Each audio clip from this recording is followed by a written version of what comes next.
काय असतं,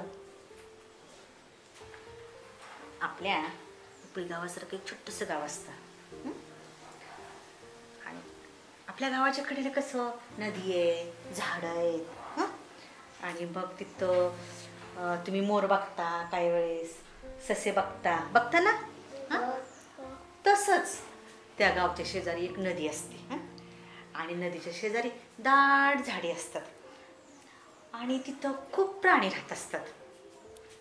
छोटे छोटे ससे असतात, सुंदर सुंदर मोर असतात, पुन्हा छोटे छोटे लांडोर असतात.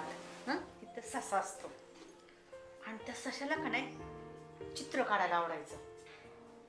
त्याला लहानपणापासून चित्र काढायची खूप आवड होती आणि तो काय करायचा, एका झाडाखाच्या शेजारी बसायचा आणि जो नवीन प्राणी येईल त्याचं काय करायचं, सुंदर चित्र काढायचा. आणि मग तो तिथला अगदी आपण म्हणतो ना प्रसिद्ध चित्रकार झाला होता. गोष्ट मुलाला ऐकायला आवडते आणि गोष्ट ऐकायला आवड निर्माण होता होता हे मूल गोष्टी सांगायला पण शिकतं. ज्यावेळेस ह्या गोष्टी मूल सांगायला शिकत असेल त्यावेळेस मुलाला पुढे त्याचा खूप चांगला उपयोग होतो की ज्यावेळेस मूल अभिव्यक्त होतं लेखनामध्ये, तर ह्या गोष्टी ऐकण्याचा, सांगण्याचा, दोन्हीचा लेखनाच्या अभिव्यक्तीमध्ये पण परिणाम दिसून येतो. यासाठी ह्या गोष्टी सांगण्याची प्रकार आहे ते जाणीवपूर्वक विद्यार्थ्यांच्यामध्ये रुजवावे लागतात. म्हणजे जसं की हे गोष्टीचं पुस्तक आहे, ह्या गोष्टीच्या पुस्तकामध्ये अनेक प्रकारच्या गोष्टी आहेत. शिक्षकांनी अशा गोष्टीच्या पुस्तकांचा वापर हावभावयुक्त गोष्ट सांगणे याच्यासाठी करायला हवा. म्हणजे मूल हावभावयुक्त गोष्ट ऐकताना गोष्ट सांगता सांगता हावभाव करायचे असतात, त्या हावभावानी गोष्ट सांगायची असतं हे शिकत जातं. गोष्टी अनेक प्रकारे शिक्षक मुलांना सांगू शकतात, जसं की स्वतः सांगतील, कम्प्युटरद्वारे सांगू शकतील, मोबाईलमधनं मुलांना ऐकवू शकतील, दाखवू शकतील. आणि ह्या गोष्टी ऐकत ऐकतच मूलसुद्धा हावभावयुक्त गोष्ट सांगायला शिकतं. नमस्कार, माझे नाव दीक्षा सचिन माने. मी आता पहिली शिकत आहे. माझ्या गोष्टीचे नाव आहे दोन कावळे. दोन कावळे असतात, त्यांना खूप तहान लागलेली असते.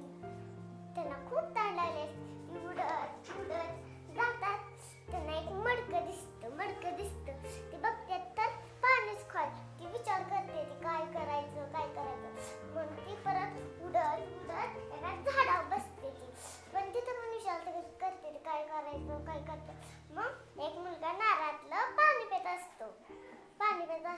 त्याचं पाणी पिऊन झालं की तो तिथं स्ट्रॉ टाकतो आणि जातो. तो कावळा पटकन येतो आणि ते स्ट्रॉ उचलतो आणि उडत त्या मडक्याच्या तिथं जातो आणि पाणी पितो.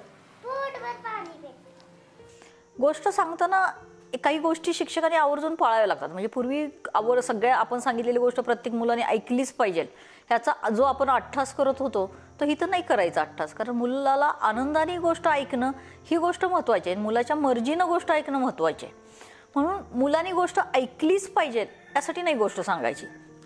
गोष्ट सांगताना थोड्या वेळाची असली पाहिजे, पुरेशा प्रमाणामध्ये त्याच्यामध्ये हावभाव असले पाहिजेत, गोष्ट रंजक असली पाहिजे.